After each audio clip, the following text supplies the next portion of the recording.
I always kind of find it funny how people will take the behind the scenes madness of The Wizard of Oz and all the stuff that went on during the making of the film, and they'll use that and they'll say, I can't watch this movie ever again.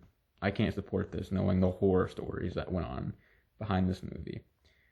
Think about the other movies you consume, though, like some of the most popular films out there, Marvel, Star Wars, for example. Think about the special effects that go into them, the CGI.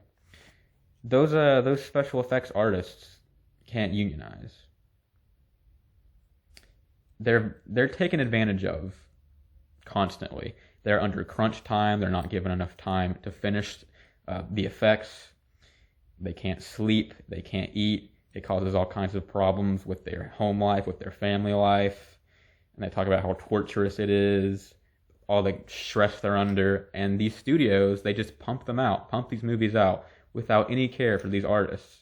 Really, I think it's the same kind of ambivalence towards the artist's care that went on during The Wizard of Oz. Or take Spider-Man. All the actors that play Spider-Man, like Tom Holland said, he can't use the bathroom in the suit. It's very uncomfortable. He feels like it's one piece, and he feels like he'll suffocate. And he says, "Oh, what if I throw up and I just drown in my own vomit?" Like, those are actual dangerous worries. Like, these are the same kind of concerns and the same kind of treatment that the actors in The Wizard of Oz went through.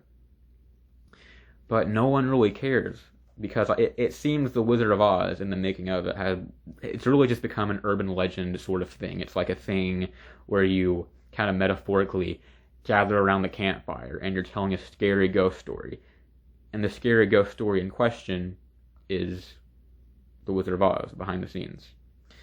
So it really just feels performative. It doesn't feel like, oh, I can't watch this movie because out of a moral reason. It's more like, oh, I can't watch this movie. Isn't it so creepy how it's a kid's movie, but it has all this bad stuff going behind it? And that's not to deminimize all the stuff that went behind the making of the movie. It's all terrible, the bad stuff that happened. And it should be acknowledged that it was bad. But no one ever talks about the good stuff. Like, how many movies do you enjoy that were produced by Harvey Weinstein? Probably a lot. There isn't any movie where there isn't someone bad in the making of it because of how many people it takes to make a movie.